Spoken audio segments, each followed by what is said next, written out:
没钱送彩礼的朋友都知道，邻家小妹才是最好的选择。她会在凌晨5点叫你起床睡觉。在你干活出了一身热汗后，递给你一杯白开水；在你喝醉酒后，会递给你一枚头孢，真是贴心又暖胃。而我上一世居然将这么一个宝藏女孩无情抛弃，让我悔恨终生。上一世我俩偷摸玩茶壶游戏被大舅哥发现后，我将所有责任推给了他，之后更是连夜扛着火车跑路，狠心丢下他去别的城市做沙雕动画，却不知那时的秦玉兰已经有了我的小茶壶。父母为了保全他的名声，将他领进了门，本来是好事，没想到反而将他拖入了深渊。在那个艰苦岁月，他为了照顾二老，硬生生将二老累垮。后来没断奶的孩子背着他去地里当狗，却不慎掉入河中，最终妻儿驾崩。父母受不了饥饿，没过多久也相继离世。而我凭借一股狠劲在外闯出一番事业，直到衣锦还乡才得这只一气。之后的余生，我都陷入深深的悔恨之中，直到临死之际也无法原谅自己。当我再次睁眼时，却发现回到了让我最后悔的那一天。如今重来一次，我绝对不会再错过这个宝藏女孩，发誓定要让她成为世界上最幸福的女人。夏旭，你竟敢动我妹妹，老子要宰了你！我操，你还真的啊！虾仁可是犯法的。哼，犯法？你动老子的妹妹就不犯法了？老子今天就要办了你！动你妹妹？哥，你疯了！你要夏旭哥，就先瞎了我！当少女的脸映入夏旭的双眼时，她的大脑瞬间一片空白。秦玉兰，秦潘，我竟然回到40年前。夏旭，没想到你还是个孬种，你就只会躲在女人身后吗？够了，你别再骂旭哥了，这件事是我主动的。上一世夏旭直接顺着他的话就甩锅了，最终造成了悲惨结局。这一世，他直接牵住了秦玉兰的小手，发誓要让她成为最幸福的女人。你还敢牵手？我今天非劈了你不可！就在三人僵持不下时，门外却忽然响起了一阵吵闹声。乡亲们，千真万确啊！我刚路过这边看到的，要出人命了。随后一帮人乌泱泱的就闯了进来，刚进门就看到秦潘提着把柴刀要砍下去，再看秦玉兰衣衫不整拦在中间，哪还不明白发生了什么，顿时炸开了锅。这娃娃长得狗模狗样的，竟然做这种混账事！伤风败俗啊！夏玉兰，你这么做，你家里人知道吗？这年头，农村里最大的乐趣就是管别人家的闲事，如今被人给抓了现行，一些村民的嘴里就没一点遮拦。闭嘴吧你们！我俩都是单身，两情相悦在一起怎么啦？是犯法了还是吃你们家大米啦？谁在染放屁？信不信我特么锤死你？夏旭平时就混不吝，此话一出，周围的村民瞬间噤声。行了，旭哥，你不想就别勉强，我又不会逼你。逞强？逞什么强？你喜欢我，我喜欢你，这叫你喜我还。秦玉兰听到这句话，脸上露出一点喜色，却又变得低落起来。她其实知道，夏旭真正喜欢的是知青徐荣。院子里的乡亲看着夏旭这当众表白，一个个都懵了。这小年轻现在都这么花了？老夏家这小子什么时候变得这么流氓了？大白天的净说些瞎话。可不是，这秦书记也是倒霉，这么俊的闺女，结果便宜了这旭子。谁不知道这旭子家连头牛都没有？以后要是娶了媳妇，拿什么来养？好啊，夏旭，你这混蛋，占我妹妹便宜不说，还想把我妹妹一辈子给毁了是吧？你要娶我妹，你配吗？大舅子，你说的对，我的确配不上玉兰。别叫我大舅子，我特么弄死你！够了，康泽，你疯了！你去部队里学的就是这些东西吗？没等秦潘动手，一声大吼就从人群外传来，来人正是两人的父亲，也是生产队的大队长秦建国。哼，小子手段可以啊！我养了这么一颗水灵灵的大白菜，就这么被你给拱了。说吧，这事儿你要怎么处理？听到老丈人这话，夏旭心里头顿时松了口气。秦叔，这婚肯定是要结的。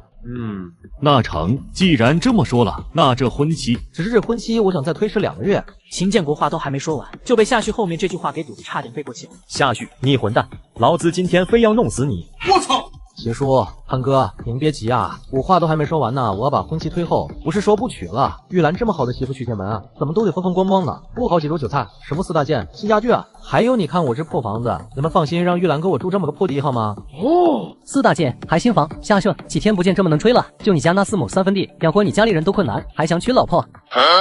孙成文，就因为我之前追求徐荣，所以跟我有了过节。上一世没注意这孙子，现在想想确实有问题啊！就算大舅哥嗓门再大，也不可能将这么多村民吵过来，多半是这孙子喊来的。哼，孙成文，你个孙子在这狗叫什么？好歹也是个下乡的知青，就知道成天跟着别人屁股后面跑。你挨我们村子这么久，你说说你都干什么？你胡说八道什么？你个乡巴佬，你进过城吗？你就敢狮子大张口，还4大件，还新房子，就这彩礼，城里人都拿不出来，你一个乡下种田的，你能拿出来？你凭什么拿？孙成文这话一说出口，院子里不少乡亲都跟着点头。这些东西估计就是村长家都拿不出来，他夏旭一个混混靠什么拿？好小子，感情你这是在吹牛耍我们呢？旭哥，我不用那些彩礼，只要你愿意娶我，我现在就可以嫁给你。前世我就是个傻缺啊！秦玉兰这脸蛋，放到40年后，那绝对是1等1的大美女啊！我特么居然跑路了！玉兰，你别听那孙子叫，真以为读点书就了不起了？他知道金融高数吗？你别看旭哥现在穷，旭哥以后肯定是能发大财的人。不说太久，2个月，你们也别怕我跑了。我夏旭生是村子里的人，死也是村的鬼。再说了，我爸妈还在家呢，你说我能跑哪儿去是吧？听他这话，边上的一群人都愣住了。这旭子天天在家里不是偷鸡就是摸狗，要么就是跑出去鬼混，怎么还知道学校里面的东西了？难不成在外面鬼混还真让他混出个名堂来了？2个月，这事我回头会找你劳资说道。2个月过后，我不管你弄没弄到你说的那些玩意儿，这婚都得给我好好的办了，听着没？他到底还是心疼女儿的，看着自家女儿这么急着和夏旭结婚的样子，秦建国是又心疼又无奈。秦叔，你放心，2个月我一定把婚礼办得风风光光了。秦建国见夏旭答应了，也就懒得再跟他说那些有的没得了。乡亲们，今天是我老秦家里的一点家事，不好意思让各位见丑了。没事的话，咱就各回各家吧。改天我闺女和旭子办酒，一定请大伙过来多喝2杯。尽管众人对夏旭刚刚那一番话嗤之以鼻，但秦建国都这么说了，他们也不好继续留下来看热闹。今天这事确实有些奇怪，我俩到底怎么在一起的？我记得昨天不是被虚荣约出来了的吗？等到所有人都离开后，夏旭这才回了房间。想在2个月内赚够办婚礼的钱，可不简单啊。不过如今这个年代正是便利商机的时候，何况我还有着超越了这个年代40年的信息，有着这个条件在，就是躺着都能赚一大笔钱。过去错过的，我要拿回来；坑害过我的人，我一定要让他们百倍偿还。就在夏旭想要出门寻找商机时，二老气冲冲从外面跑了回来。夏旭，你个败家玩意儿，平时在外面游手好闲就犯了，你现在耍流氓，毁了人家玉兰，看我不打断你的腿！夏风玉说着就举起手中的笤帚要朝夏旭的腿上击去，然而夏旭直接跪在了地上。时隔40多年，再次看到二老，夏旭瞬间红了眼，千言万语涌上了喉咙。爸妈，孩儿这次赚大了。男人将祖传18代的铁锅砸了，却只为了给儿子娶10个媳妇。儿子听到后直接跪在地上哭着自己错了。续接上集，夏旭重生回到40年前跟邻家小妹滚到一起的那天，刚打发走众人，他父母就急冲冲的回了家。知道消息的他们已经气得说不上话了，老爹更是气得扬言要给他娶10个媳妇。爸妈，我错了。此时的夏旭不仅在为现在道歉，也为上辈子道歉，前世的债今世还。哼！哎，老家伙，你干嘛呀？没听老王说吗？旭子跟任玉兰是王八看绿豆对上眼了，这大好事儿，你打孩子干啥？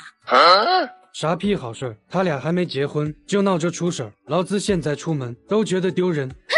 好儿子，咱做错事敢承认，那就是好孩子。爸妈就是砸锅卖铁，也会帮你把老秦家的闺女风风光光娶进门的。不过你还别说，这丫头虽然瘦是瘦了点，可那模样还是不错的，也就比你妈稍微差那么一点吧。咦，你可拉倒吧，咱家哪有钱娶人家，把人娶过来受罪吗？嘿，老家伙，怎么就受罪了？当年我嫁给你，也没见你说我受罪呀。你现在还怕起这个了？今晚你就打地铺去吧，这床你就别上来了。哎，你看你这人怎么不识逗呢？哼，儿子你别怕，妈这里还有点陪嫁的首饰，应该还算值点钱。爸妈，过去是我不孝，让你们操心了。不过你们放心，以后我不会再像过去那样游手好闲下去了。我既然说了要给玉兰一个风风光光的婚礼，那就得凭借我自己的本事把钱赚回来。咦，就你可别吹牛了，回头我们去煤场那边给你走动走动。你这年纪赚的肯定比我多。凤娟，你等会儿去镇子上买点好酒，买条好烟，我晚上抽空去找一下钱老板。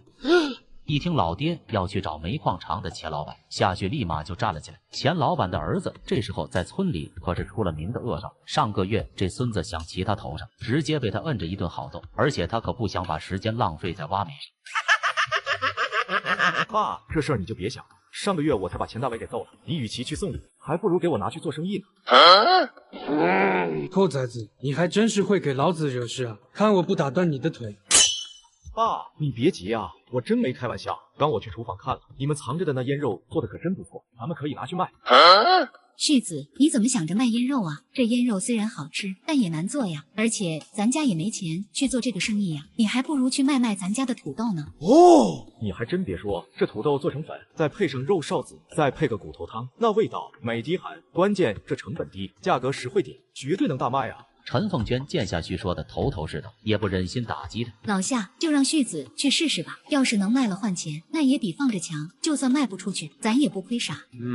见媳妇都这么说了，夏风玉也没再为难下去。兔崽子，这次就听你的。不过你要是没做好，那就去厂里挣钱。你既然决定要娶玉兰，以后是不是也得让人家过上点好日子？说完，也没等夏旭回答，夏风玉就被陈凤娟拉着往外走。行了，你也该收收你那臭脾气了。不是媳妇，要我说你也太惯着旭子了。他做的那些破事，你不是不知道。人家老田家好不容易养大的蛋鸡，都还没下几个蛋就被那臭小子给偷了。看着父母的背影，夏旭心里一阵酸楚。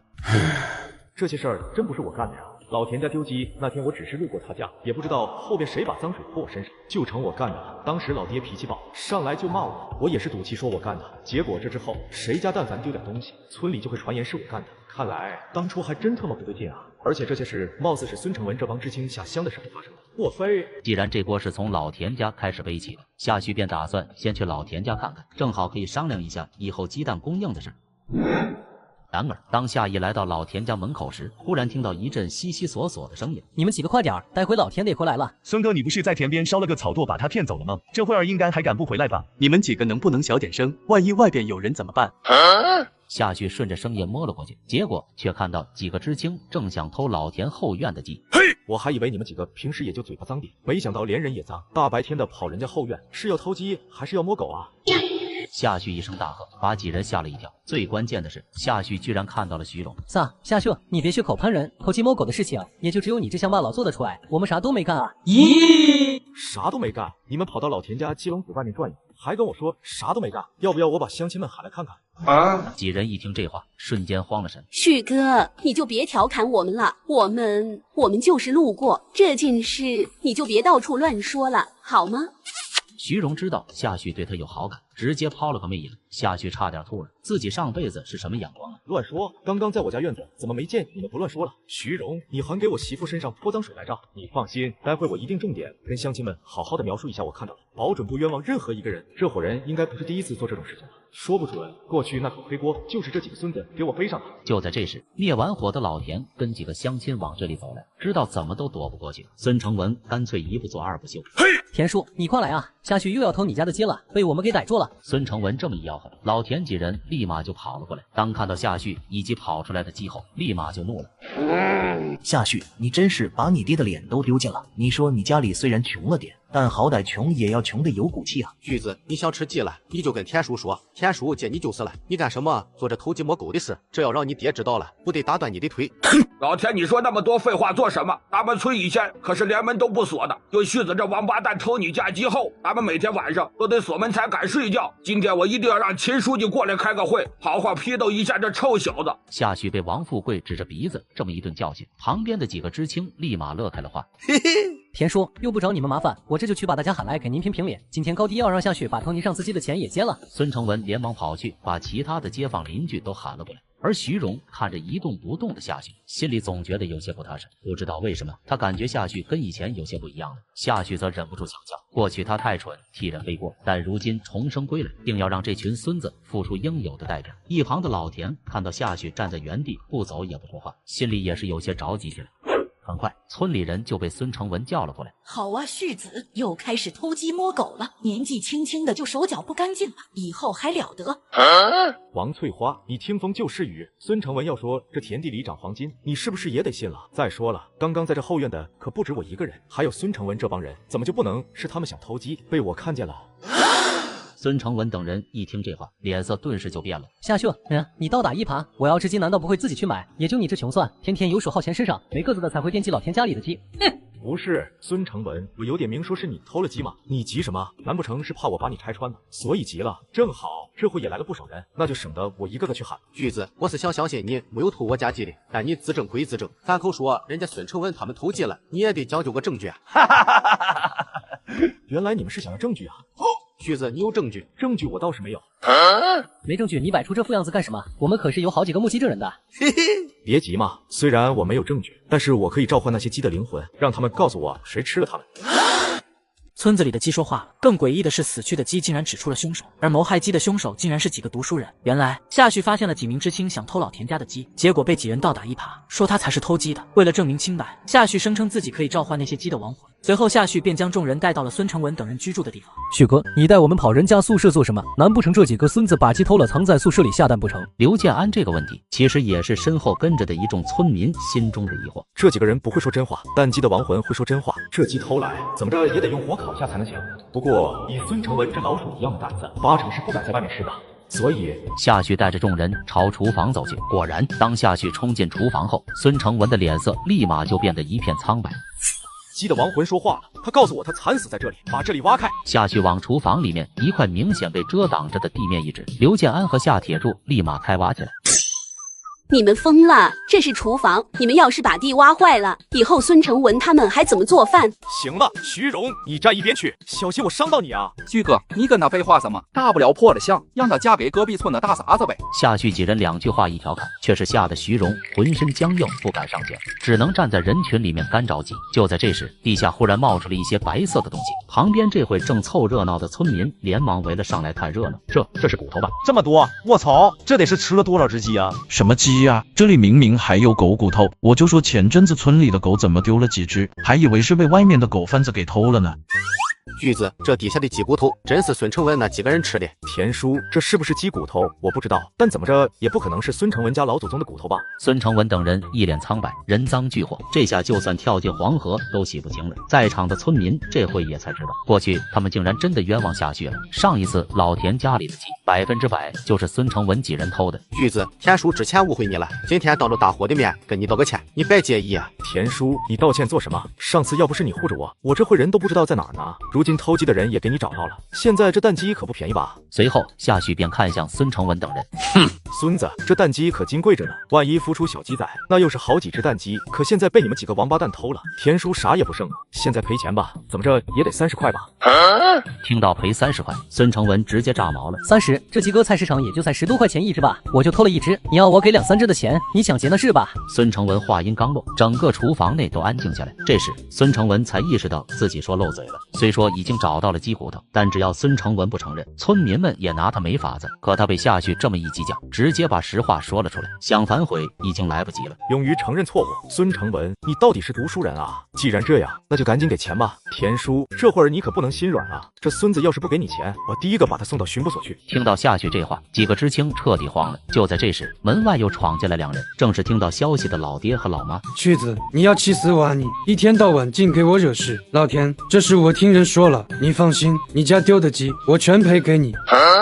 老爹这话一出，在场的人都愣住了。不是，你要赔钱给我。老田被老爹这句话给整的脑子都转不过来了。你放心，1、2只鸡的钱我还赔得起。夏旭看着爸妈为了他如此卑微的道歉赔偿，心中十分难受。前世他只想到了自己内心的感受，却丝毫没有想到爸妈对他的好。这一世他一定要好好抓住机会，让爸妈过上好日子。爸，这里的钱用不着你给，有人会出的。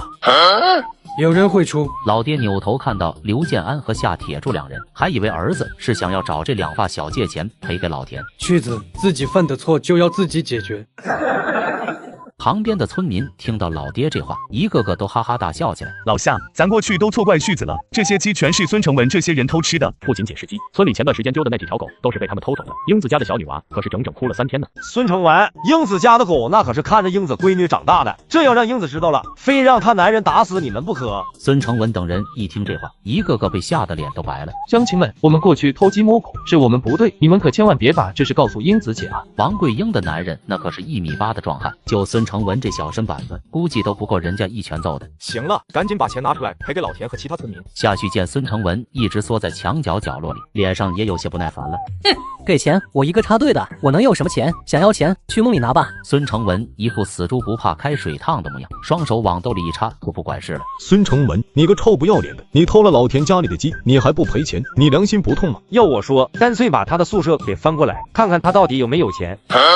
一听旁边的村民要翻他的宿舍，孙成文立马就急眼了。你们敢？没有我的允许，你们就闯进去搜东西，那你们就是私闯民宅，我可以报巡捕把你们都给抓了。别以为这破村子离镇上远，我就怕你们，我里面可是有认识的人。孙成文这话一出，还真把众人给吓唬住了。他们不知道这里面的道道，但孙成文这套说法还是有点道理的，一时半会也不好拿孙成文怎么着。就在这时，夏旭直接抓起孙成文，便是10几个耳光扇了下去。住手！你们住手！不要再打了！不要再打了！住手！听到这话，夏旭这才放开孙成文。夏旭，你敢打我，我要报巡捕。徐荣，去村委那里接电话，我要报巡捕。夏旭，你等着，我要让你关牢里出不来。打人？谁打人了？大家刚刚看见是谁打了孙成文吗？一旁的村民们听到夏旭这话，立马就明白过来。孙成文，你可别冤枉婿子，我们刚过来就看到你这样了。孙子，阿虎孙成文，你诬陷婿子，这可不像话啊！旁边的村民一个个也是一脸茫然，气得孙成文直跺脚。你们都给我等着！孙成文说着就要出门，结果被夏旭堵住了。孙子，我看你还是嫌自己脸皮不够厚啊！建安、柱子，你们也过来一起揍！眼看着夏旭拳头又扬了起来，孙成文直接跪在了地上。旭哥，别打了，我错了，但我真没钱啊！哥，我家里寄给我的钱我都用完了，不然我也不至于去干那偷鸡摸狗的事啊！没钱那也成，建安，让你爸把你家那驴车拉过来给我用，我把这孙子送去镇上的巡捕所，看看人家巡捕怎么解决这事吧。看到夏旭来真的，孙成文是真的慌了。旭哥，给我2天时间，我去借钱，你看成吗？借钱也可以，不过你得先把欠条给写了。你偷的英子姐家里那条狗手说得有个20斤吧，我也不给你算多了，偷的狗你就按50块钱一只。鸡能下蛋，你都偷了有这么久了，那这鸡都能下挺多蛋了，就算20块钱一只吧，4舍5入，你欠大家伙100块钱。行了，写欠条吧。什么100？你怎么不去抢啊？哼，既然你要狡辩，那我就跟你说说为啥能值100。这老田家的鸡能下蛋，这蛋是能生鸡，你偷的这鸡得有差不多1个月了吧？1个月，一只鸡都能下20多个蛋了，那这么说来，得有20只鸡了吧？那这钱……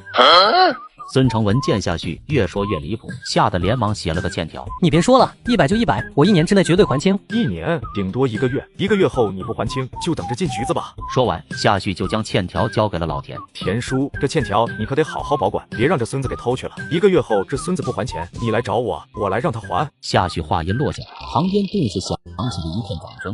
解决误会后，夏旭开始考虑赚钱的事，便往镇上跑。结果还没到镇上，就发现了一个商机。嘿嘿，要是按照这样来做，那肯定是要发财了呀，得赶紧回家准备了。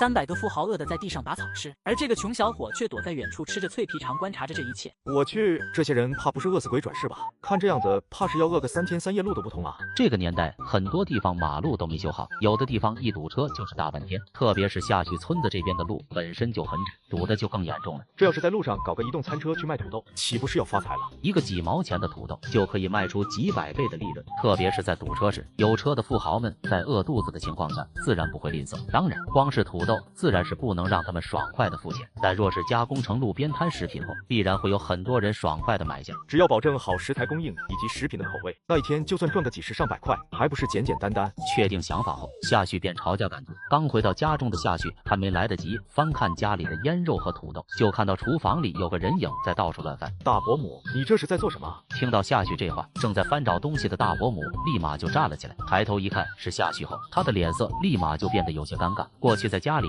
最闲的就是他俩了，对这个大伯母，夏旭并不感冒的。旭子，你这大白天的跑厨房来做什么？难不成是想偷肉吃？我告诉你，你这种游手好闲的人，在家就只配啃土豆，这腌肉你想都别想。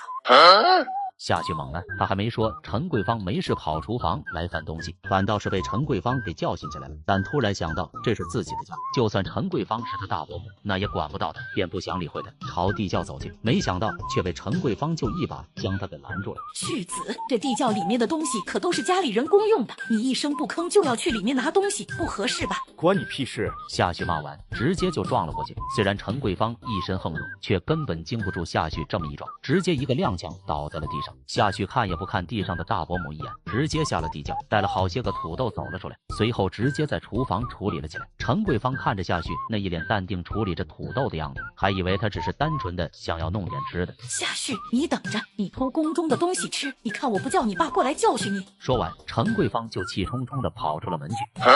也不知道是谁天天在家偷吃东西，不过他这回可懒得计较，而是将全部的注意力都放在了熬汤上面。他觉得在路边卖土豆汤就非常棒，前世有40年的经验，一个小小的土豆汤还不是随意拿捏。随着时间的推移，很快一股香味逐渐从大锅里飘了出来。嘿嘿，成了！看着锅里色泽鲜美的土豆汤，夏旭心里也是十分满意，能够在条件这么有限的情况下将这秘制的土豆汤熬制出来，已经不错了。算算时间，也该去卖东西去了。将土豆汤装好后，夏旭便提着桶出门了。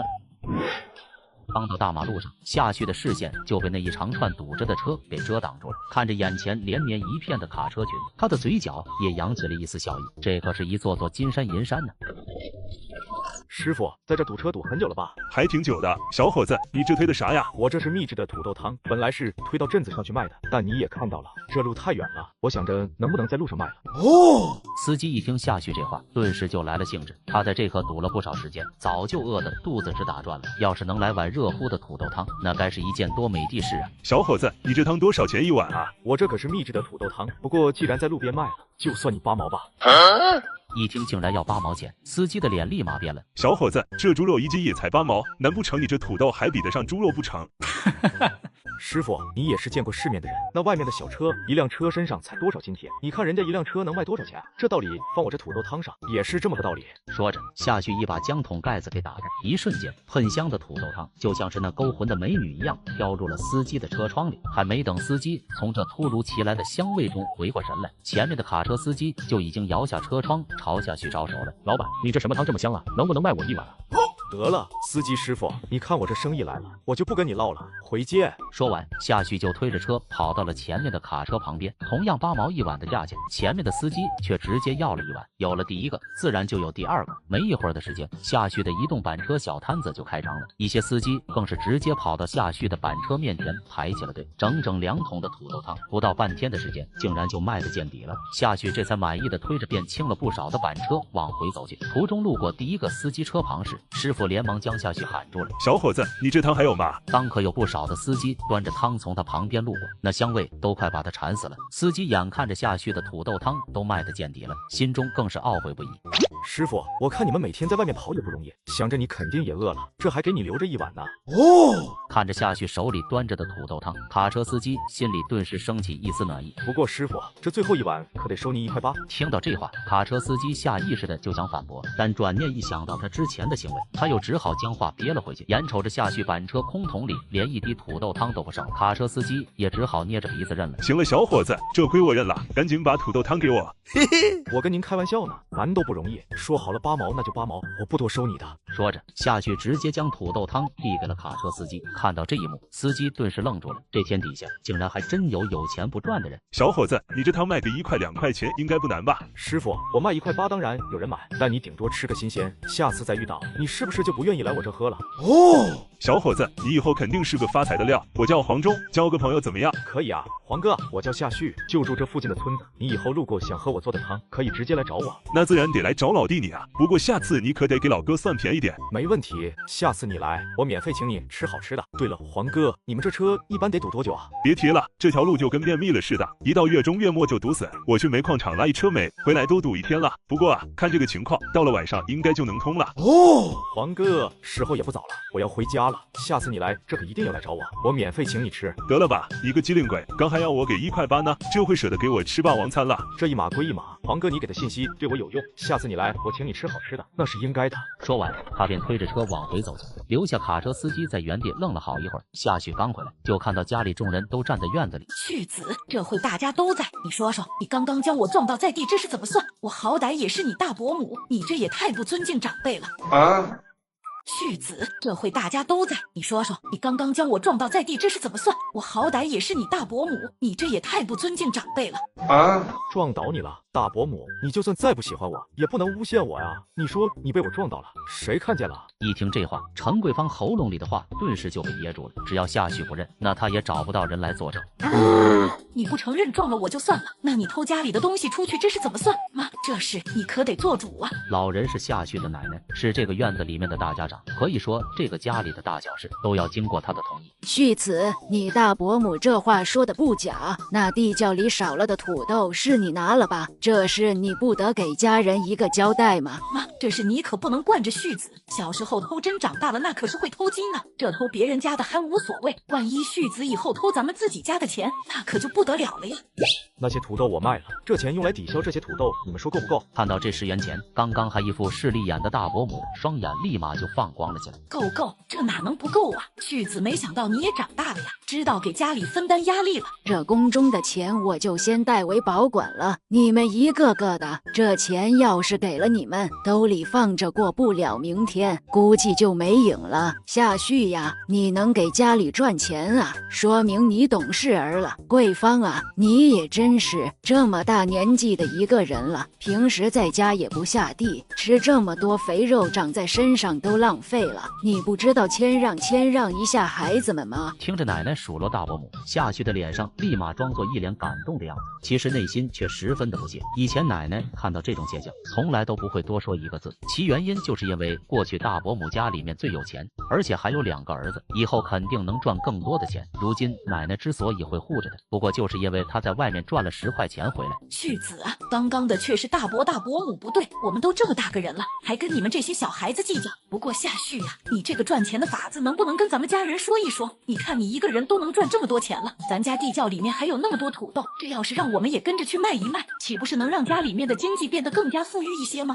夏旭看了一眼陈桂芳，心里忍不住冷笑。陈桂芳心里的这小算盘打的，外太空的人只怕都能听到了。大伯母，就是你不问我，我也打算把这个法子告诉你了。之前呢，我在公路上看有很多卡车堵在那个大马路上，这些人你也知道，平时跑长途啊，肚子都饿坏了，我就把自己家里面的一些土豆拿出来熬成汤，然后推着板车过去卖。你还别说，那些卡车司机一个个都主动跑过来排队买，我直接一碗汤卖了8毛钱，他们都抢着要呢。实话告诉你们，这一天呢，我的土豆不仅只是卖了，刚刚那10块钱，就我这兜里可是还有90块钱的现金。听到夏旭这话，在场的所有人都惊讶的张大的嘴巴。得了吧，夏旭，夸你2句你还喘上了是吧？你卖10块钱也就算了，还说卖100，你这笑话说出去都能给人笑死。咱家地里那么多土豆，平时拖到街上去卖都卖不完，你能够卖100？怎么可能？不仅仅是大伯母，旁边的人，包括奶奶，也不相信夏旭的话。这样你们信了吗？看着桌子上那一把皱巴巴的钱，旁边大伯母一家眼睛都快发绿光了。夏旭，你既然有100块钱，刚刚为什么只拿出10块？你是不是想着偷藏起来？大伯母，你这话说的可是过分了，地窖里边还有那么多土豆，刚刚方法我已经教给你们了，你要是能卖得更贵，差多少钱我都给你补上。夏旭这一句话，直接就把陈桂芳嘴里没说出来的话给噎了。回去就连一旁的奶奶听到这话，都有些微微一动。再说了，大伯母，我也没有说过把钱交上来，只不过刚刚在院子里面的时候，我拿出10块钱来问你够不够，你直接就说够了。听到这话，一众人才意识到，刚刚好像还真是这么一回事。奶奶更是神色不满地瞪了陈桂芳一眼，大家心里面可怀鬼胎。夏旭直接被老爹拉回了房间里面。旭子，你跟我说实话，这个钱到底是不是你卖土豆得来的？别人家在煤矿厂工作，一个月也才40块钱，你拉一板车的土豆出去卖，一天就能赚100。儿子，你爸说的话没错，咱穷没关系，但是绝对不能打肿脸充胖子。而且你赚的钱也确实不少，没必要再逞强说自己赚了90。你说的没错，这个钱啊，的确是很难挣的。一听到夏旭这话，陈凤娟还真以为夏旭是在做一些亏心事，想着急忙慌的把这2个月要筹办婚礼的钱给补上。一旁的夏风玉听到这话更气了，做事就要追着夏旭，给他来一顿父爱的鞭挞。爸妈，我是真没骗你们，这个钱虽然不好赚，却也是我光明正大挣来的。这些钱啊，你们就先拿着过几天好日子，咱们自家开个小灶，你们都吃好点，把身体亏空的营养全部补充回来。夏风玉夫妻俩都惊讶的睁大了眼睛，两人面面相觑，这孩子啥时候变得这么大方了？旭子啊，这钱真的是你自己赚来的，不是去偷去抢的。你放心吧，你看老田家那街，你们都以为是我偷的，结果呢，还不是孙成文那孙子偷的。虽然过去我是游手好闲了一点，但现在我已经醒悟过来了，以后咱家的钱只会越来越多的。妈相信你，不过这些钱你可别拿去霍霍了，妈给你存着，等你跟玉兰结婚的时候用。爸妈，你们看我这生意既然可以做，那煤矿和油田那边你们就别瞎操心思了，以后每天的事做完了，你们就在家歇着就好，多挣那点工分没必要。臭小子，翅膀硬了是吧？要不是我俩多挣那点钱，你能长这么重？行了，你爱做什么做什么，我也不管，但你可注意点，投机倒把的风险可大着呢。实在是情况不对，你就赶紧跑路。那句话怎么说来着？留着青山在，不怕没柴烧。我答应你，肯定会以我自己的安全，以咱们家为前提着想的，你就放心吧。对了妈，我后面做生意还得要点本钱，你能从存款里给我抽点吗？陈凤娟嘟囔着从里面数了几张票子，凑够15块钱塞到夏旭手里。这些钱你省着点花，别有了钱就养成了大手大脚的习惯，实在少了你再找妈要。夏旭闻言笑了笑，将这15块钱好好收好，接着又听陈凤娟老唠叨了2句，就用给刘建安还板车为借口跑掉了，将板车还给了刘建安后，夏旭这才回到了院子里面。结果刚回家，就看到陈桂芳将地窖的土豆全部都给霸占了。夏旭见状，心里一愣，脸上却佯装出一丝不满的表情。大伯母，你怎么把土豆都给占了？这也太不地道了吧！旭子，你这是什么话？咱们都是一家人，这钱谁赚不是赚？你说是不是？是啊，旭子，你一个人才能卖多少？我们一家3个人熬土豆汤出去卖，那赚钱的速度可不比你快多了。